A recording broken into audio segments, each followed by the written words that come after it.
born in Russia. I lived in Poland for 17 years.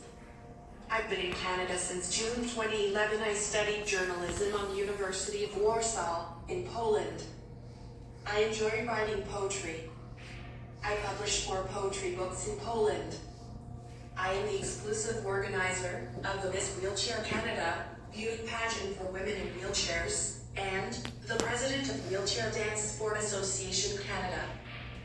Before pandemic, I was the only competitive dancer of the pair dance sport in BC.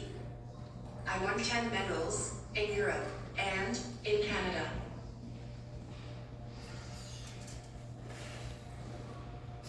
I want to share something personal today. Not to scare anyone, not to accuse, but because this story explains why conversations like this workshop matter.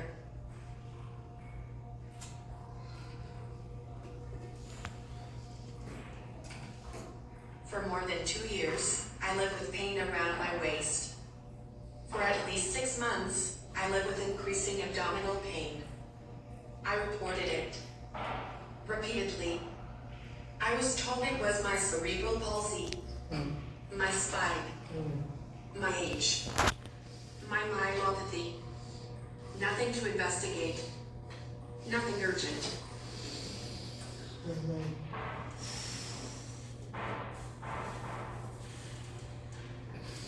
Then, during rehabilitation in Poland, something happened. For the first time in 8 years, I was placed on my stomach. I cried, not from emotion, but from physical abdominal pain. The physiotherapist touched my abdomen lightly and immediately said, "This is not normal."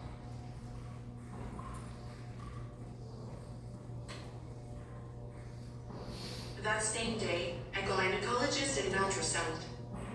A tumor in my uterus was clearly visible. A tumor that could have been seen years earlier with a simple, routine examination.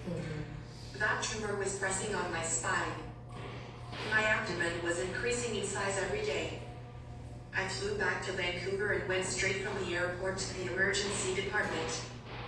After 10 hours of waiting, a CT scan confirmed it. And suddenly, everything I had been saying for years was no longer just CP.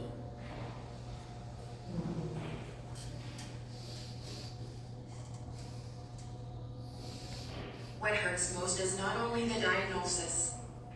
It's the realization that my body as a woman had been invisible. No one ever suggested a routine gynecological exam. No one ever said, "Let's rule out women's health causes."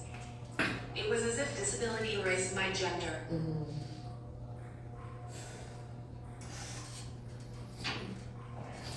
I want to say this clearly, this was not about one doctor.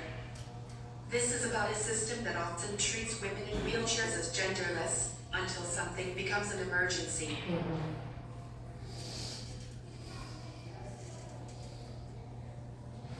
I also take responsibility. Yes, women my age should check their health. But when you're repeatedly told by specialists that your pain is neurological, you trust them.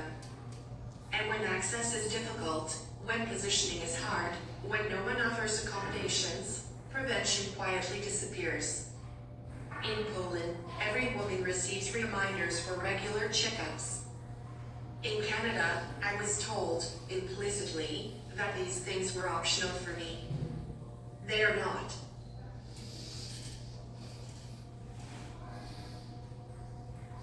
I am sharing this because knowledge is prevention. Because symptoms in our bodies may present differently.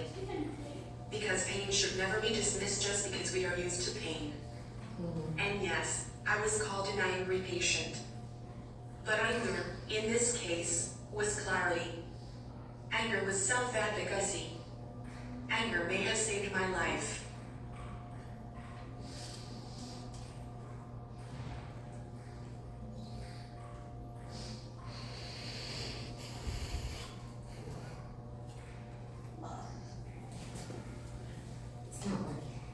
If there is one thing I want you to take from my story, it is this. You are allowed to ask questions. You are allowed to insist. You are allowed to say, This does not feel right. Inaccessibility challenges do not make women's health optional. This workshop exists so that none of us has to learn this the hard way, alone. Thank you for listening. Claps your hand.